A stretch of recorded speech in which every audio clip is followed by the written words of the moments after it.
conviction, tall, lore. Love the sound in the background. That's so cool. That is so cool. So, Sebastian, we also just like to have fun with this. So there's a lot of joking around. I'm fine with that. Dave can be a jerk once in a while, just so you know. It may get uncomfortable between the two of us. But all right. Yeah, just look away. That's right. So he's Krat. I'm Big Fucking Baby. Yeah. He's Altoon, and he's Dew. All right. So I'm really not a big fucking baby, but that's just what Dave calls me. We'll talk about that later. All right.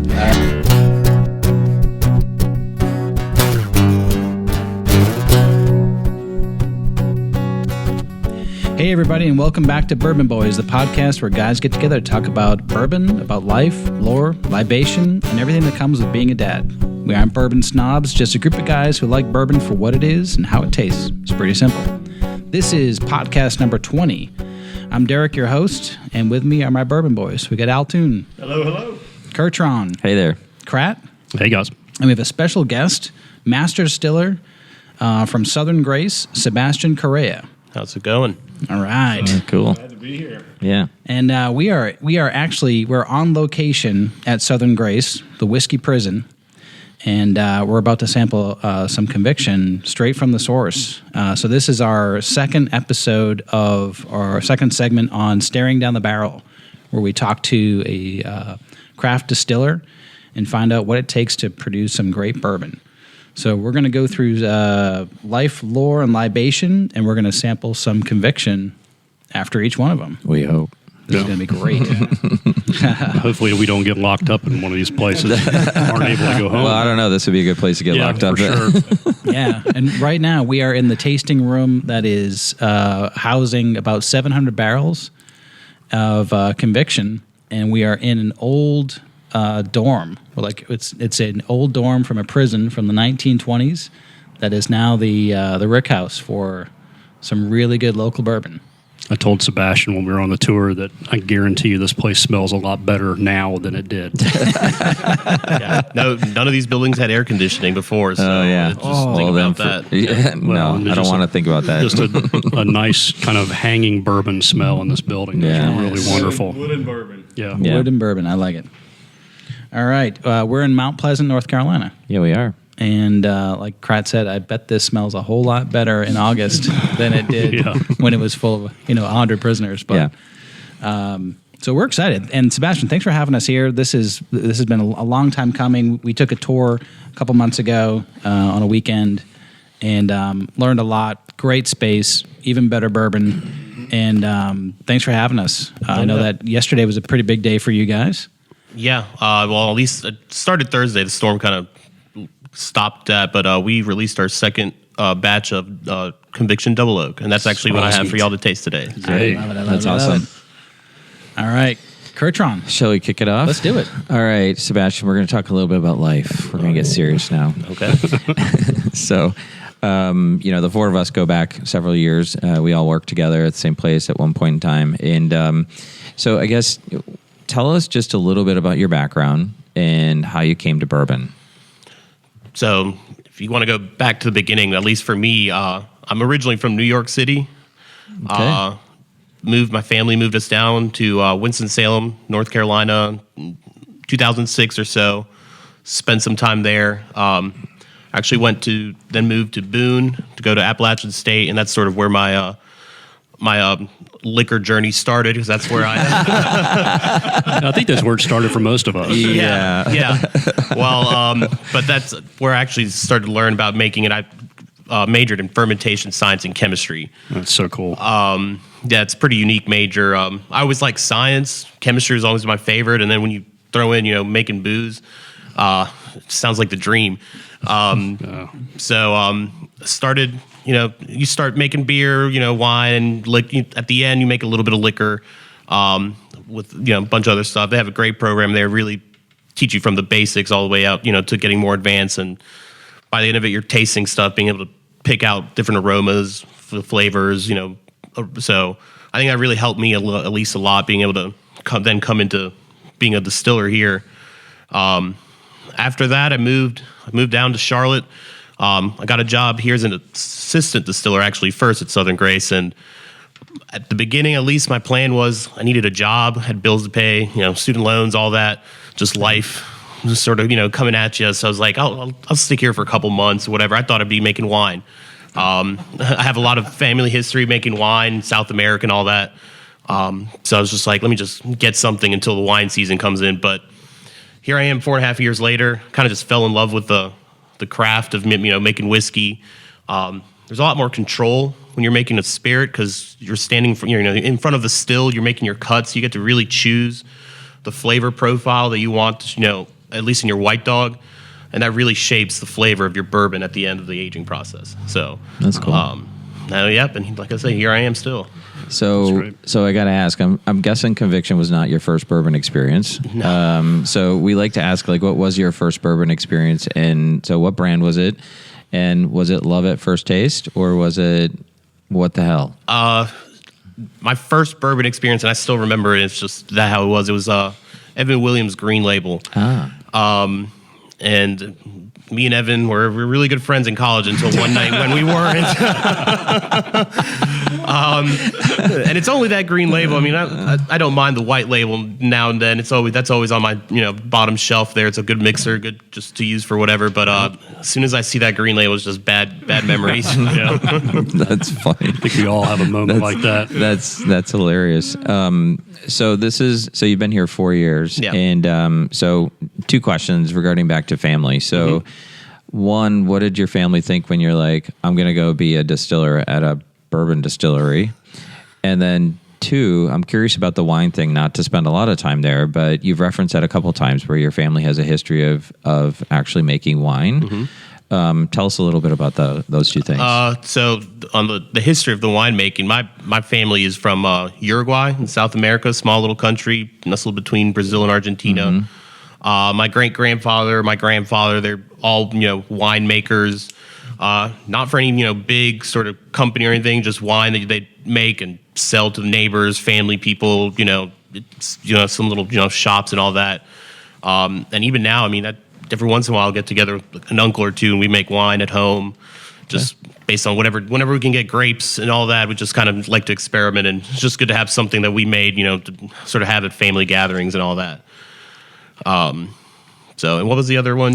What did your family think when you said, "Okay, I'm done with Boone. I'm done with Boone, and now I'm going to go make booze"? Because I think they were just glad I was doing something and not just, it was like, oh, he can actually get a job doing that. Okay, he's not just sitting at home drinking from sun up to sundown. It's actually like seems like it's leading somewhere. And I think they made and I saw it too. That sort of saw like how the whole brewing industry went up with the craft brews and everything. And this was back, this was 2016. So it seemed like that was going strong and it wasn't slowing down any. And so it's just like, okay, it seems like a solid future for him. And, whether they like it or understand it or not, there's just like, I think they were just happy that I was doing something that I loved. Yeah. So question for you on that with the family. So family gatherings, obviously you talked about wine with your uncle and all that. Yeah. So do you now show up with bourbon? And of course. Are you getting them there? Are they enjoying it? Of course. I think I've gotten a few of them to have at least like a nightcap every once in a while. All right. Baby steps. Yeah, it's just slow start. Yeah. So Sebastian, does your mom ever call you and say, I just had a sip of this and I think you need to add a little bit more corn? No, she just, I tell her that it's good and what to taste in it, and she just kind of nods and agrees. And she's like, that's what I'll tell my friends when I give it to Because, my mom would be like, I think you probably should add a little bit more of this. So I'm going to guess at the answer at this one, but I'll let you give it to us. So do you see this as a long-term career thing for you? I think so at the moment. I mean, we're... as far as a bourbon company, we're really young in the game. We've been aging it'll be 4 years now in January. And just the reception we've been getting out of Conviction and all that so far, it's been all positive. So I'm obviously doing something right. It's just not me thinking that it's good. It's a lot of other people. So at this point in time, I don't see myself changing careers anytime soon. Yeah, for sure. That's great. That's great. Well, I think what we'll do is we're going to break down. We got 3 things we're going to taste today. Yep. So why don't we take a shot at the first one? Okay. And while you're doing that, we'll get the glasses out and get something open, and we'll go from there. So what I think is so cool about this is that, and I think this is great. Like, if there's any younger people listening to our podcast, which no, there are.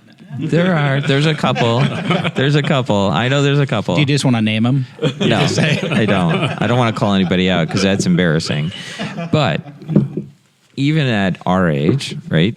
I think what's so cool about this is that as Sebastian went into school, he never thought about actually being a master distiller for a craft distillery in Charlotte, North Carolina, or Mount Pleasant, North Carolina, right? And it's like, I think it's just so cool how a little, like an interest in something like science, chemistry, can take you into something really kind of unique and cool like this, right?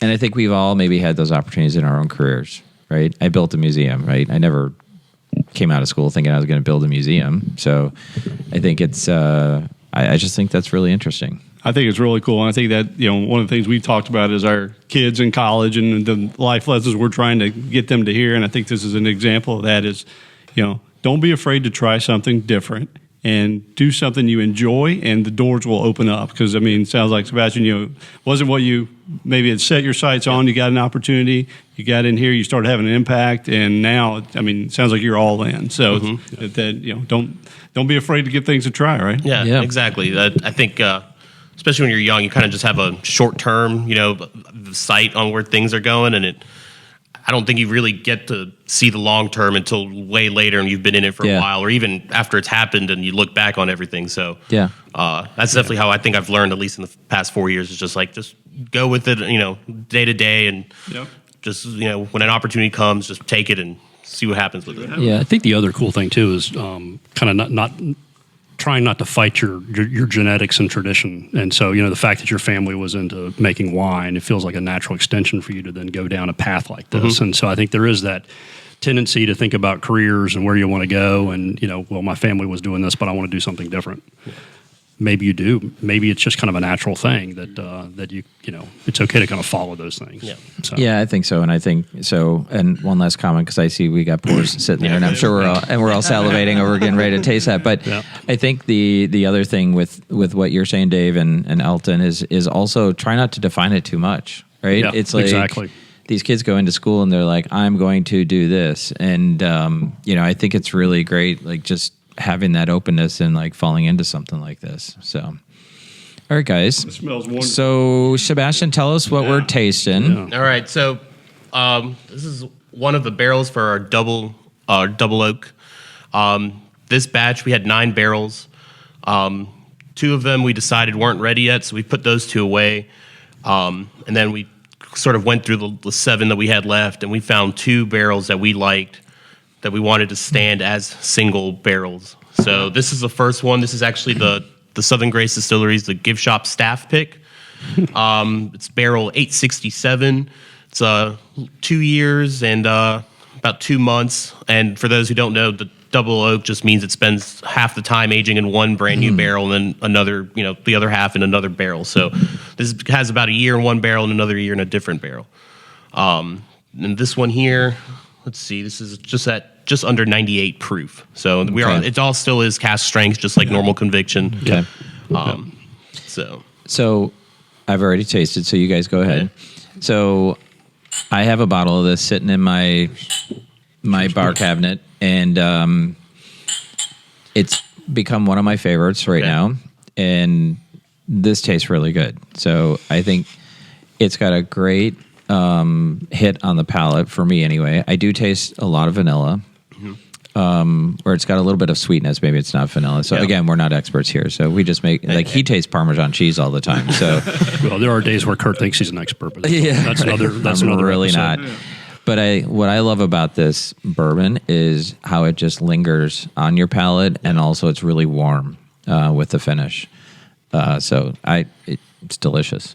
Yeah, walk us through what we should be smelling and tasting. So on this one, to me at least, the smell, at least what I've picked up, is always just sort of like a fruit, maybe more like it's not apple. I think the closest I can come up with word-wise is stewed apple or something like that, something, cooked apple. Like a hot applesauce. Yeah, something like that. A lot of the tasting is you trying to applesauce. Yeah, trying to figure out what word to use to describe it. So if hot applesauce works for you, then that's fine. Let him go. I said we're not experts. Yeah. Confirmed. And then what I do like about this on the mouthfeel is the viscosity of it. Yeah. It has a really good mouthfeel. Yep. The first time I tasted it, almost reminded me of just like a Caribbean rum or something Yeah. just on it. Yeah. But it's got some hints of tobacco on the palate. It is sweet. Like I think our normal conviction's a honey sweet level. This okay. is a tad higher than that. A tad a little sweeter, but it's not an overwhelmingly powerful sweet. So I noticed you're spinning your glass around. Yeah. So is that pretty typical? Is that something? Do you do that to open up the flavor a little bit? Yeah, or- just okay. aerating it. Oxygen. You need oxygen. It kind of just helps the nose, especially. Okay. Too much oxygen, obviously, and you're sort of oxidizing your bourbon and all. But I mean, we're probably going to finish this here in the next couple of minutes, so Yeah. I'm not too worried about it tasting bad or anything. So Yeah, our bourbon never oxidizes. yeah, No, it never does. So I have to ask: Are you typically a neat drinker or are you on ice? When I first taste something, I always taste it neat. Okay. I just think that's it's neat. That's how the distillery wants to present the bottle, their product out to the public. So try it neat because they did that for a reason. Whether it's good or bad, that's your own personal decision. Yeah. But I do enjoy a little bit of ice in there, a little bit of water. If I'm tasting something new, I'll do neat, and then what I'll do is do a drop or two of water. Yeah. Just to release a little bit of that. Yeah, because actually the compounds in any liquor, not just whiskey or bourbon, they're all water soluble. So the more water you have, the more those compounds come out. And some of them you might not even taste neat, but once you add a drop or two of water, you taste something different. So drinking bourbon with a cube is not a bad thing. Not a bad thing. Okay, did you hear that? Crat. He gives me crap all the time for putting a cube in my bourbon. He's like, "You're not a real man." I'm like, It's not the cube. It's the fact that you let it sit there for like 45 minutes until it's like Just all watered down. that's not true.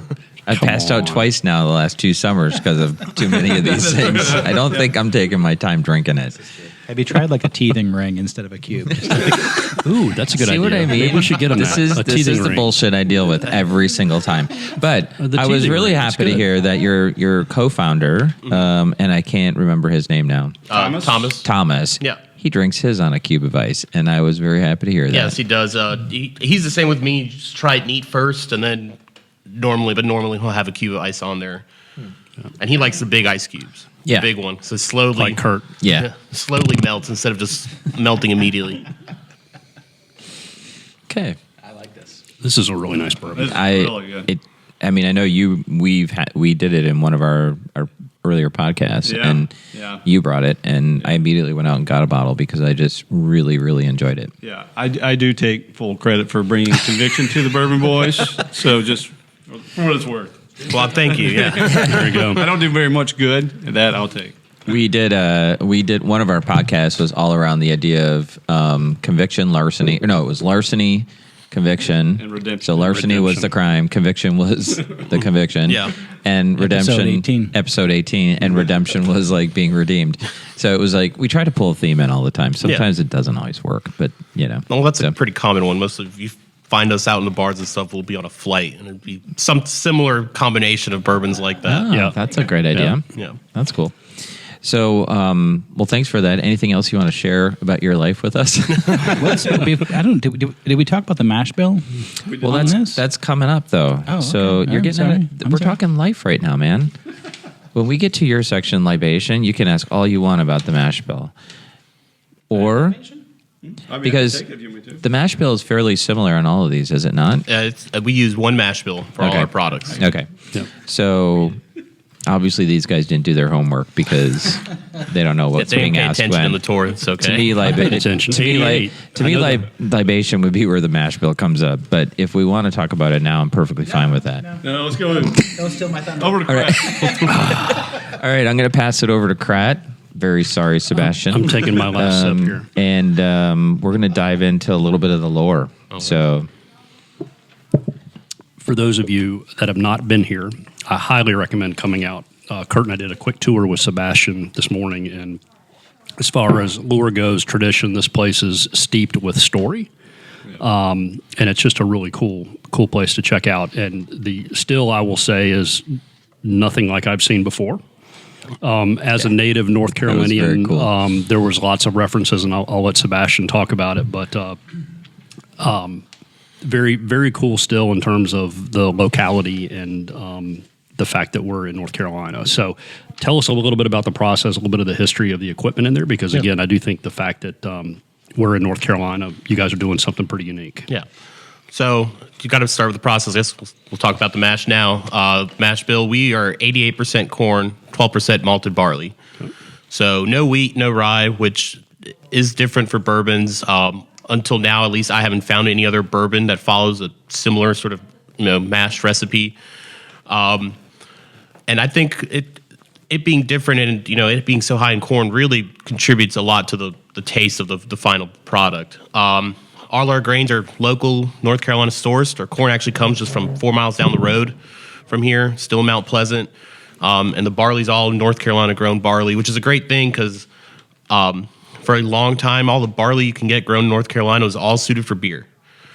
And so you have just a lot of flavored stuff, super malted, all this that just doesn't really contribute anything to whiskey and makes it more expensive. And it's just like, we don't need that.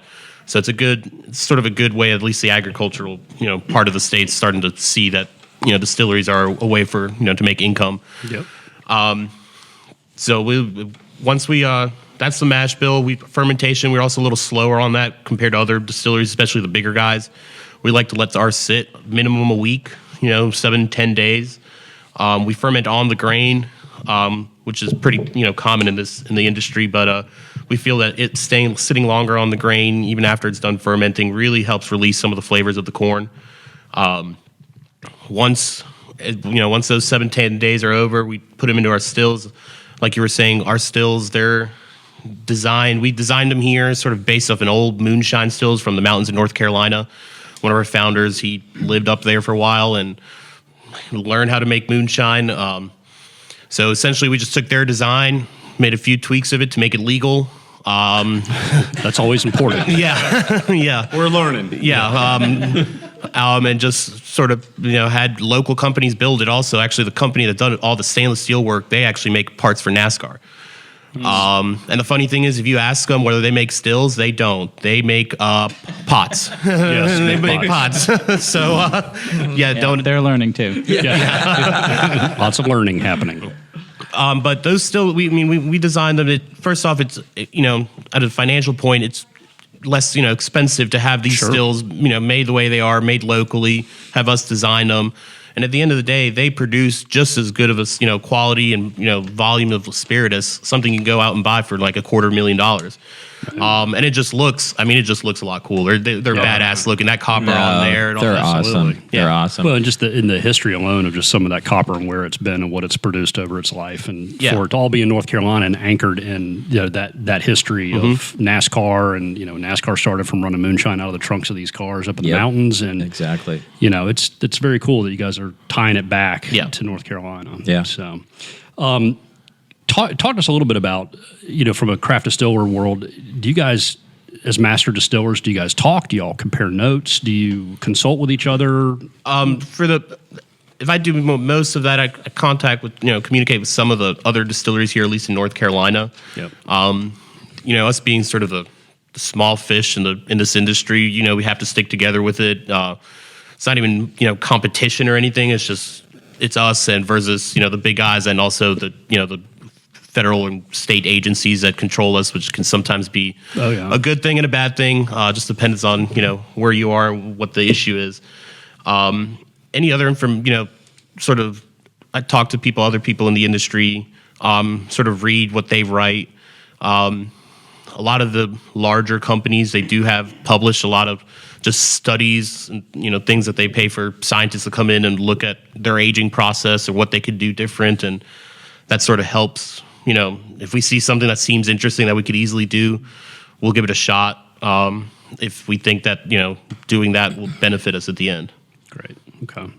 And then, Sebastian, I think we'd be remiss not to talk about this facility. Yeah. And so there's obviously, lots of allure if you think about what this place used to be. Are there any Ghosts? convict ghosts that are sipping bourbon at night? So we've had employees who've quit because of stuff they've seen and heard. Wow.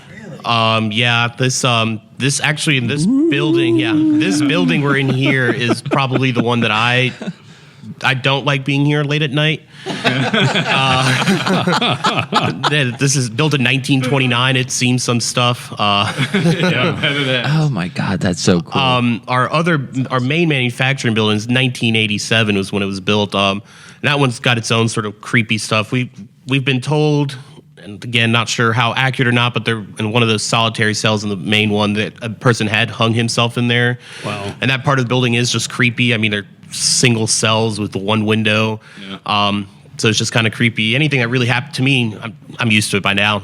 I've been here 4 years. Nothing's hurt me. I'm just trying to do my job and go home at the end of the day. I know. So You run into one of these things, you're like, drink? You want to drink?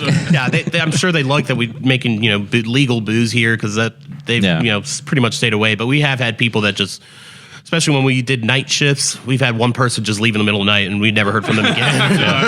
Wow.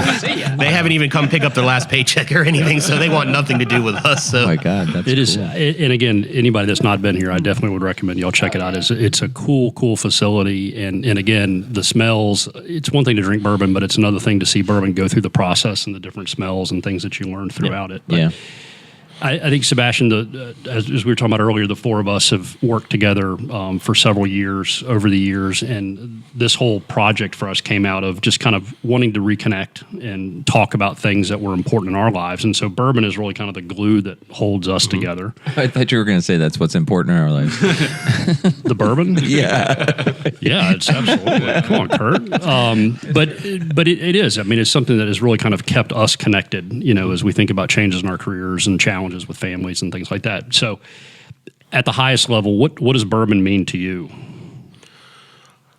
Well, to me at least, bourbon it's kind of similar to what you guys say. It brings you together, brings people together. Not just, group of friends or anything, but here just with all the other employees, it's kind of nice at the end of the day, just let's sit around and, our gift shop and, have a cocktail or, let me pull a sample out of this barrel that we think tastes really good and let's talk about it and see what it is.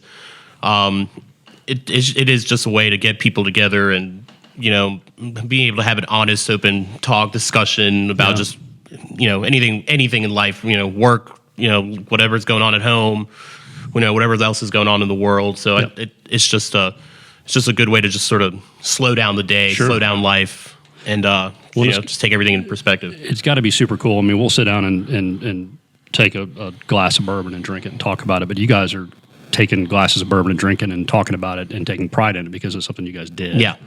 And that's just crazy cool. So talking about tasting bourbon, I think we're ready for our second taste. All right. Yes. Yeah, I think as you're doing that, I think for me, bourbon. I worked for Harley Davidson for 15 years, and it's funny because I went to Harley. I said I'm going to do this for like a year or so and just get it on my resume and move on. Spent 15 years there, but I think bourbon is similar to the Harley motorcycle in that it is a unifier. It doesn't matter where you come from. Yeah. It doesn't matter what you do for a living. If you don't do anything for a living. But it's just something that you come around a table with and nobody really cares about all that other stuff. And that's what I love about it, right? And it's a great way also to engage with others. Maybe you don't know as well, to just kind of connect. Yeah. So yeah, I agree 100%. So one thing, Sebastian, after you finish those pours, talk a little bit about, talk about the lore of this place. One thing that's really cool and creative with you guys, and you shared on the tour, is you've got a small hot house out back. Oh, where, yeah. Where was the isolation? Yeah. You talked about some of the other places. Talk about how you're kind of leveraging that to push some different flavors, and that'll pull through the brand and what customers will see on the shelf. Yeah. So there's about 13 buildings in total on this property. And obviously the biggest ones, we have production. This one we're in here now is main barrel storage, but we're running out of room in this room here as it is. So what we've been doing is we just kind of find other buildings, gut them, clear them out, and start shoving barrels in there. But you have to think about how you're going to get them out, Yeah, Sebastian. Yeah. So, well, the good thing about it is you could put it in there. You got 2-4 years to think about how you're going to get it out. So we just kind of push it back for another day, and we'll figure it out then. But the hot box that you were talking about there, that one's got a lot of interesting North Carolina history. So before prisoners' rights reforms, if you misbehaved and or you pissed off a prison guard or something, they'd stick you in there. Usually during the summer months, and there used to be 2 wood burning stoves in there, and they just throw some wood on those stoves and leave you in there. Is that for those cold August nights? Yeah. Yeah, when it's 89. So obviously, once those became outlawed, you were supposed to tear them down, but there's actually 2 left standing in the whole state, and one of them is here. Really? The only reason this one's here is because it got turned into a storage shed for the rec yard. So it's right next to the basketball court and everything. They just were like, we'll use it as storage and just keep it here. And so, yeah, we've done one release of we called it Solitary last time. That's awesome. It's got it definitely a very different flavor profile. I mean, it is just concrete. That whole building is just made out of concrete and brick, so it really retains its heat. Yeah. And that clearly has an effect on the liquor and then on the bourbon, just because of the taste, the differences in taste profile between that stuff from there and the stuff in this building. That's very cool. And you said this prison was open until 2011. Yeah, December 2011 is when it shut down. Sorry, go ahead, Derek. No, what did describe the taste profile difference when it's got that much heat on it for so long? So for what I picked up is, first off, a lot sweeter. You're looking more at a caramel sweet. No pepper at all throughout the taste profile, which is pretty interesting because we get a lot of pepper. I think it's from our wood, because that's sort of a typical attribute you find in conviction. But that one just was completely sweet, sort of a nice build up to the mid palate and a nice long finish. Just you think caramel, maple syrup, sort of, and just a little bit of baking notes there, sort of in the mid palate. So really good release. I'm looking forward to that one. I was going to say, so that was Solitary? Yeah. Are we going to have a Solitary 2, or what can we look for?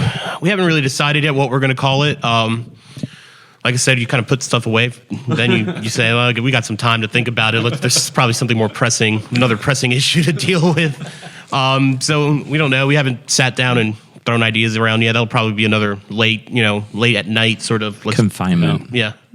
Confinement. Isolation. So, Don't get the marketer started, Sebastian. yeah, right, exactly. So Yeah, we'll give you all kinds of ideas. when you are ready to face that challenge of how to get those barrels out of there, I know 4 guys that can come help. So, Well, I'll say right now, if you can come here and lift a full barrel just by yourself, you got a job. No, we're not doing that. No, we'll just drink them out. Yeah. Just bring a straw. Yeah. so tell us a little bit about what we've got in front of us now. So this is the other of our single barrels version of the double oak for the winter 2020. Okay. This is actually the one I picked out, so it's the distiller's pick. This one is a little bit older. We're looking about 2 years, 8 months. A little higher proof, 99.5. All I know is when I tasted this one, I knew no one else is going to get their hands on this barrel. I'm like, Gotcha. I'm slapping my sticker on it. We're not blending it. We're not doing anything with it. I just There you love go. the way it tastes. Good. It's very good. It's got, it's not kind of like you talked about the viscosity before, that comes through. But this has like more, like another layer of flavor up front, front of the palate. I'm trying to think. I taste a little more pepper with this, a little more flavor. There's a little more complexity that goes with that sweetness we talked about on the previous. Yeah. To me, what really drew me to this, and I still taste it now, even been tasting it for a week. It tastes like ripe bananas, like ripe banana bread Yeah. with like a nuttiness in it. Yeah. And other people have said that too, so I know I'm not going crazy or anything. Yeah, no, I'd got you on that one. For me, on the nose, I can definitely feel a little bit more of the like I get a little bit of hit on the nose, Yeah. where the other one was just kind of a nice, soft, like just smell to the Yeah. nose. And this one definitely has a little bit of, I don't want to call it a burn, but I feel it a little bit more up in the nose. Yeah, I think it definitely has some more alcohol in the nose there. Yeah. I think that's what you're picking up. But it's I like it though that doesn't really translate to the flavor. No. It doesn't burn like No, not at all. You're drinking Not something at all. really high proof. Right? So what is the char level on your barrels? Currently we use all our barrels are level 3. 3, There's a okay. few that are 4, and we're considering changing to a 4 later on. I see you've got a stave behind you. Yeah, we got a couple staves here. This is not from one of our barrels, but it's always kind of a good when we do tastings here. A lot of people have never seen the inside of a barrel. You know, you talk about char or anything. Yeah. So it's always a good sort of visual tool for people to see and sort of see the liquor line, like where the liquor, goes into the wood, how far it goes. So what is the char on that stave one, there? That one I believe is a 4. It looks like a 4 just by looking at it. Yep. And remind me, what is the highest level of char that you can do on a barrel? Or is there a limit? Well, it used to be like 4 or 5, but there's people claiming they do up to a 10 now. So Wow. Okay. I think I've toured a few cooperage or two recently, last couple of months. A lot of these cooperages are starting to sort of evolve, get more technology. So I think what they can do is starting to change, and the options being given to distilleries is starting to open up a little bit. So a lot of these new coopers now are allowing you to toast your barrel and then char it, which is something we're sort of looking at whether that's a direction we want to go.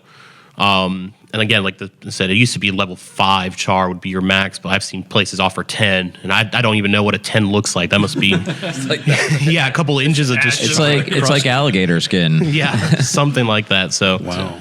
But yeah, we're to the 3, and I said we might go to a 4 because we have a few barrels from a cooperage that opened up when we first started barreling. That they sort of send us a few test barrels, sample barrels. And of course, we get a free barrel. We're filling it. Yeah. We're starting out distillery. Can't just let it go to waste. So and those were level 4, and the stuff coming out of there tastes pretty good. Yeah. So. This is really good. I would agree with you. I think it has a little bit more complexity to it, but I don't know. I just like it. That's the cool thing about doing these sessions with guys like you, Sebastian, is that I would never have tasted this and gone to banana bread or now I may have gotten banana, but I certainly would not have gotten ripe banana. And there is definitely a distinct difference. Yeah. And so when you said ripe banana, I was like my spark went off in my brain. That happens once a month. Yeah. But it was like, okay, wow, yeah, that's exactly what it is. So this is great. I love this. I do want to point one thing out. We get fresh glasses from Sebastian. We don't seem to do that when we drink. We just keep pouring in the same glass. Yeah. Well, so it really depends on who's doing the dishes later. okay. I like that. Typically, Kurt's good at that. Yeah. Typically, it's Derek or Kurt. Yeah. Yeah, that was really good. That was Wow. really good. Now, are you guys? I know you've got your protective sticker on the barrel, but are you selling that bottle? Yeah. So currently, the 2 that are available right now, at least for here in our gift shop, are the 2 single barrels. Okay. Perfect. And then we have another one that's a blend that we'll taste a little bit later. That one's not available for sale yet, but we've got to sort of manage to find a bottle somewhere, so we'll be able to taste it. Awesome. Very cool. So tell me there's more than 3 bottles of that in the shop. we got plenty of bottles. Okay. Good. Well, again, as marketers, we're always looking for a story, and this place has got a fantastic story. So I appreciate you sharing, that connection with this place and what it's all about, and your process and the tie back to the region and the North Carolina. So I think we're ready to move it over to do on the libation. Yeah. We are for sure. Sorry, squeaky mic. Squeaky wheel. There's one in every group. No, this is great. I mean, the just understanding like the life behind it, the lore behind it. It's such a unique story. And you talked a little bit about, as I go into libation, this is kind of like the business side of it, which is, what are some of the challenges? How are you marketing? We tend to talk about the mash bill, and you mentioned it's a 2-ingredient mash bill, and I don't think in the 100+ bourbons we've I did tasted. lots of research and I could not find it. I know he's done more, but I was like, this is awesome. Yeah. So let's just start with that. Like, why'd you stop at 2, and like, where did that come from? And it's so unique, and yet it fits right into a bourbon profile. Yeah. So that recipe again, derived from old moonshine recipe, which traditionally has always been heavy on corn, unless you get someone making sugar shine, which that's just undrinkable anyways. But just a lot, enough corn to get sweetness out in your distillate, enough barley just to sort of help with the fermentation and just smoothing out the corn. One thing with like 100% corn mashes, they are really rough. It's so acidic, you can't really drink it. So just taking some out, adding a little bit of barley really helps. So when the company started with that mash bill original product, which is unaged corn whiskey, 130 proof, essentially straight from the still. It actually still is the highest proof selling whiskey in the state of North Carolina, legally, at least.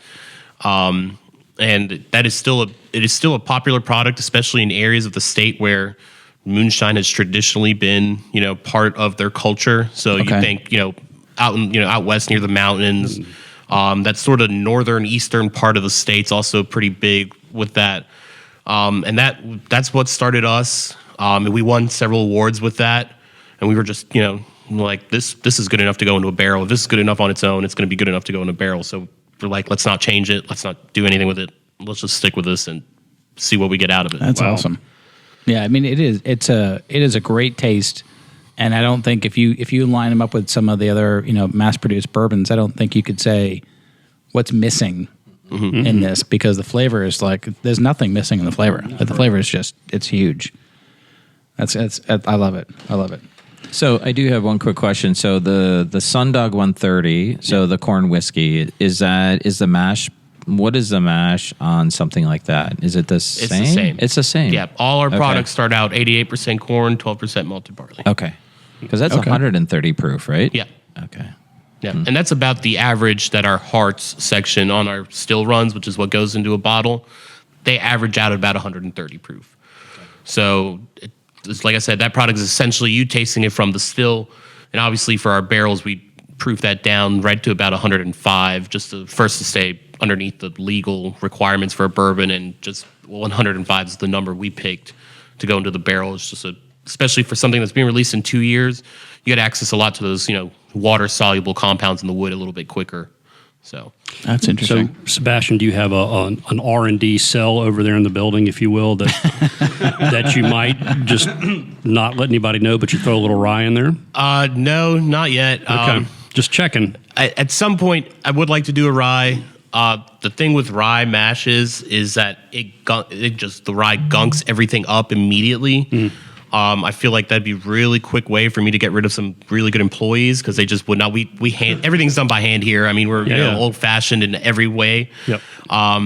So having to stir hot mash full of gunk rye would probably piss someone off enough to me never see them again. I'm out. Yeah.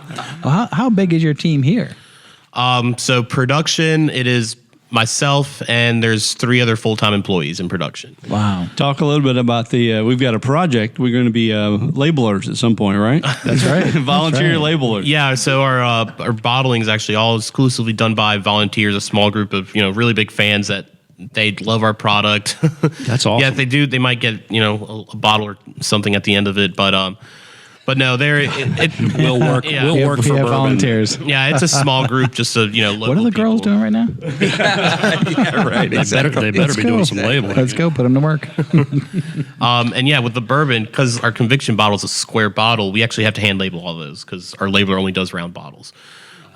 Which not something we thought about when we were picking the bottle out. We're like, that looks really cool. The light's going to hit it at the right angle. It's going to look amazing. And then we're like, oh, damn, like, what are we doing here? Nothing sticks.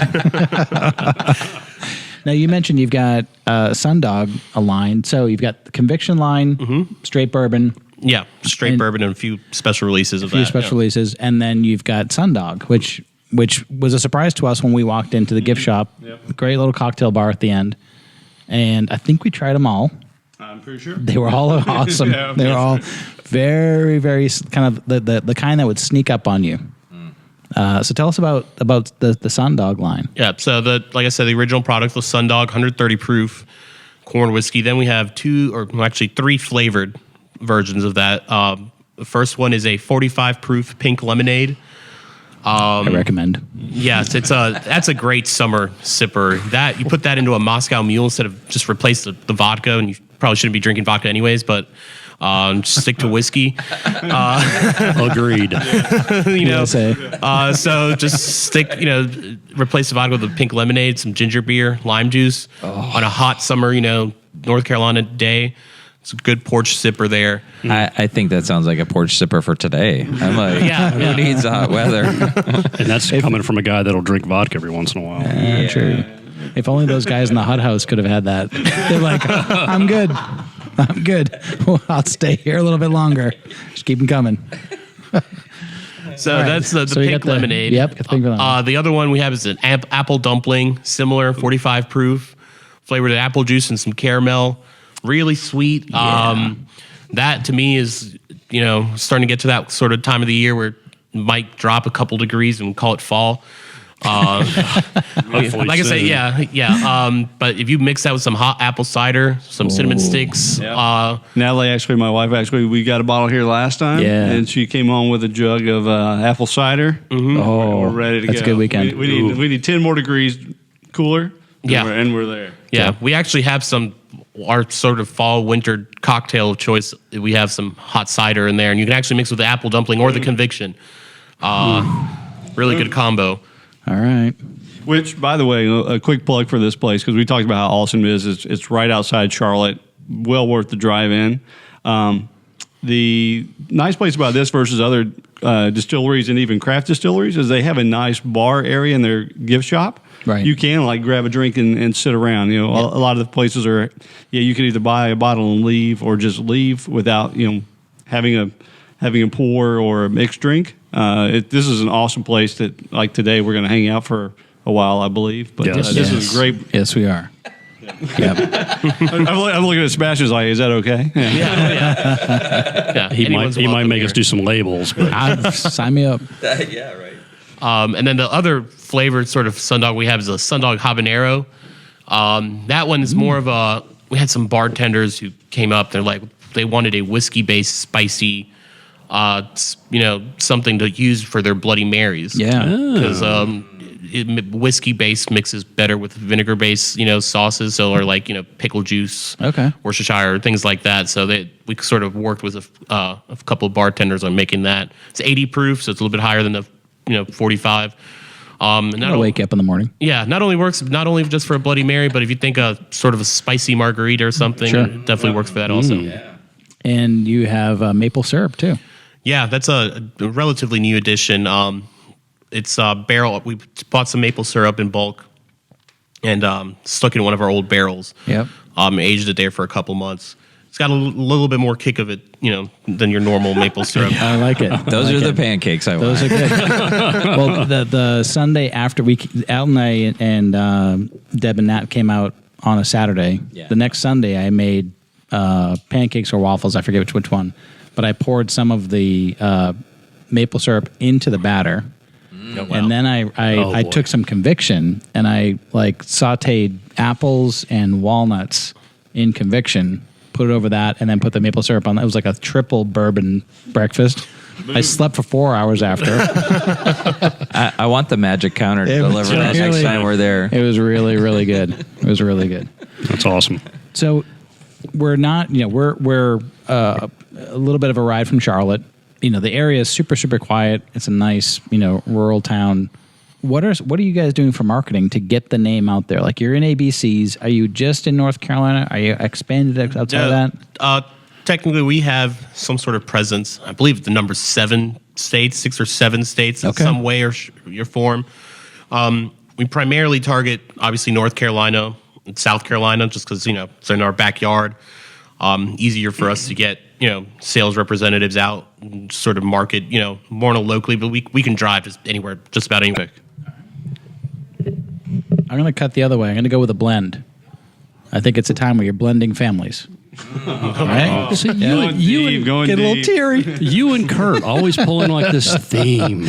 No, I I mean, just hope the blend of the families works as well as the blend of the hey, if it's an indication, barrels. that was a really. I mean, that blend is really, really good. And It's very good. You're about to blend, families.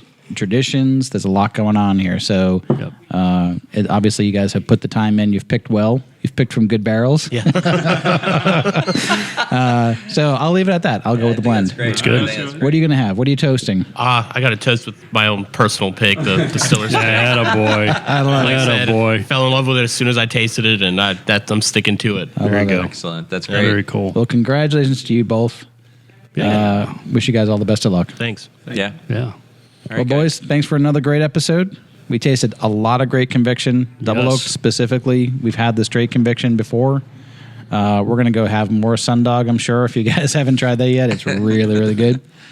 And that wraps up this episode. So if you like this episode, be sure to hit subscribe on our series and the notification button so you'll get updates when we drop another episode.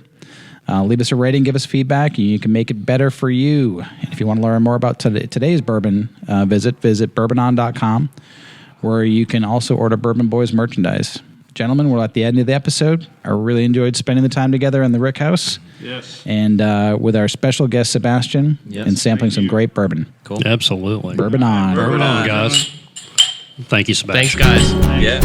Whiskey Prison.